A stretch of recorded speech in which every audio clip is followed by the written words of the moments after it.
What's going on, Bengals fans? Stone Shields on hand for another edition of Bengals Breakdown. And coming up on today's show, we're going to be breaking down some observations that Dan Hoard put out on Twitter from yesterday's Bengals practice that was open to the media. Hoard, of course, is the voice of the Cincinnati Bengals, has done a tremendous job as their lead broadcaster for quite some time. And he always puts these observations out on Twitter, whether, it's an off-season practice, a training camp, what have you. And we're going to be breaking those down here on today's show. Definitely some noteworthy stuff, and definitely some injury-related stuff, too, as well, that we're going to be breaking down here on today's show. But before we get into that, make sure you guys give me a follow over on Twitter at StoneShields_. Working our way towards 600 followers over there on my Twitter page. We will have all of our Bengals Breakdown content posted to my Twitter page, and also you'll see some highlights and clips and things like that from these Bengals OTAs. And, of course, when any Bengals breaking news happens, we'll have you covered there on my Twitter page as well. So go give me a follow at StoneShields_. All right, takeaway number one here from Dan Hoard. And again, he has these all up on his Twitter page. It's going to be breaking those down here on today's show. Joe Burrow addressed the media for the first time since the end of last season. Had several noteworthy things to discuss.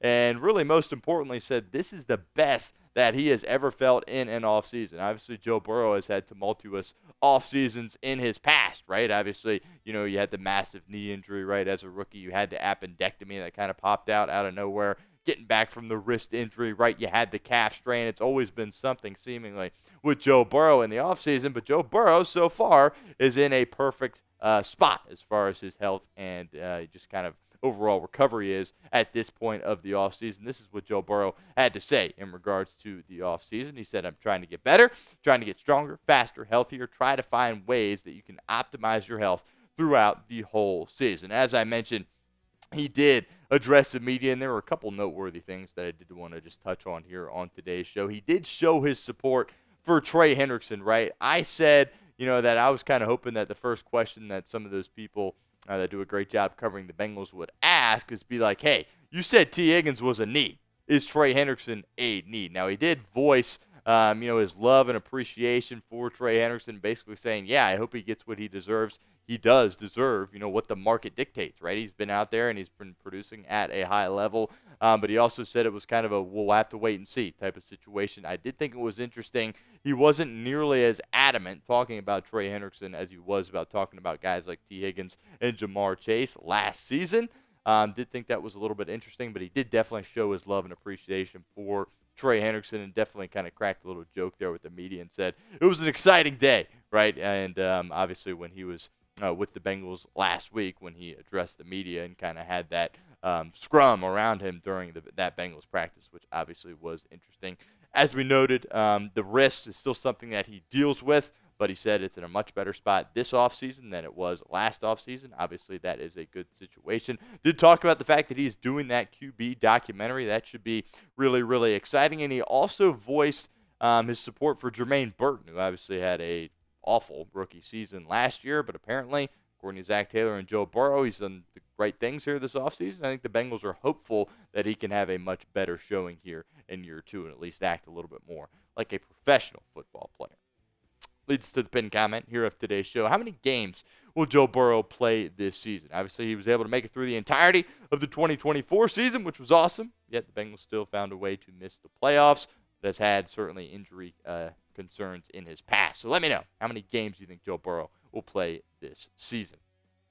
Zac Taylor also really did a great job of really showing his appreciation and love and really was raving about Jerry Montgomery, who is the Bengals' new defensive line coach. This is what Taylor had to say in regards to Jerry Montgomery. He said he's very thorough, very demanding, great teacher, very intelligent. He really sees the big picture of the defense and not just the front four or front seven. And really a lot is riding on Jerry Montgomery this year, right? The Bengals defensive line has been a weak point for this football team. Obviously, you get a new coordinator coming in as Al Golden, but you got a new position coach there as well. No more Marion Hobby. You got Jerry Montgomery, and he's really got to do a good job of coaching up these players and bringing in a guy like TJ Slayton that's one of his guys, right? The two spent a lot of time together in Green Bay, and obviously he's going to have to help develop those young guys along the interior as well as those edge guys, right? Because you're looking at Chris Jenkins Jr. You're looking at a guy like McKinley Jackson, both second-year players, and you really need to get something out of Myles Murphy, who we will touch on here in a second. But do want to give a shout-out to our friends over at Fanatics. Let you guys know that Bengals Draft Hats are still out. They're still available. You can go get them. Chatsports.com/Bengals Draft Hats. They've got a bunch of cool ones up there on Fanatics. Really encourage you guys to get over there and check some of those out. We will put that link in the comment section and the description of today's video. One more time for you guys. It's chatsports.com/Bengals Draft Hats. As I just alluded to, Jerry Montgomery is also very eager to help along Myles Murphy. Myles Murphy obviously was your first-round pick back in 2023, and these first 2 years for Murphy definitely have fallen well short of expectations. Here's what Montgomery had to say about Myles Murphy. He said, "It's not like he's a bad football player. The kid's got good size and plays hard. We can clean up his hands, eyes, feet, and pad level and help him put a better rush plan together."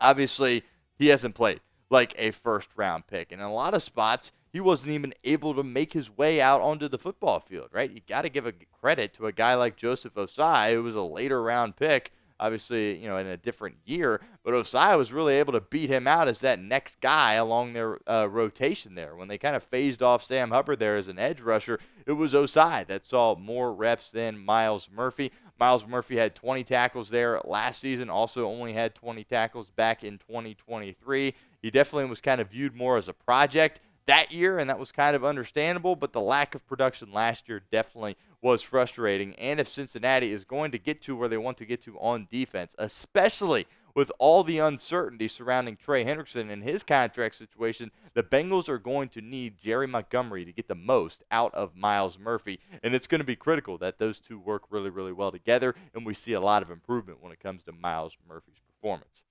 Let me know in the comments, do you think Myles Murphy will be better in 2025? I want to know what you guys think. Be honest with me in the comment section. Type Y for yes or N for no.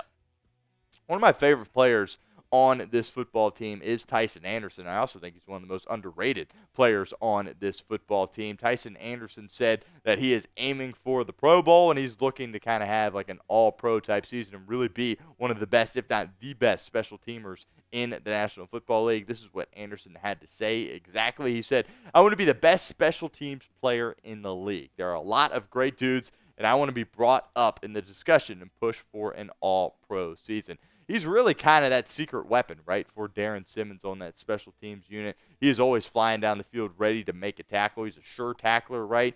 And we've kind of teased the fact that, hey, why have we not seen him at that safety spot? Obviously, he is a backup safety. That's kind of where he falls in that roster.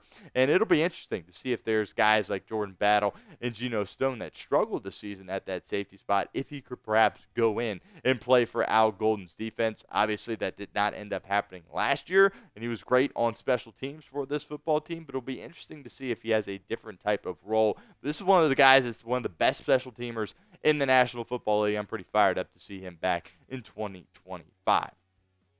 Hoard's last observation that he made during Tuesday's practice was in regards to Charlie Jones, who the Bengals, of course, took, I believe, in the 4th round a couple of seasons ago, but really has struggled staying on the football field. But he was participating in basically all of the passing drills and was really moving around nicely out there on the practice field. This is what Zac Taylor had to say about Charlie Jones. He said, "I'm excited for him to have a great training camp and create a role for himself in our system. Now it's the consistency of staying on the field." Now, we really haven't seen much out of Charlie Jones at that wide receiver position, right?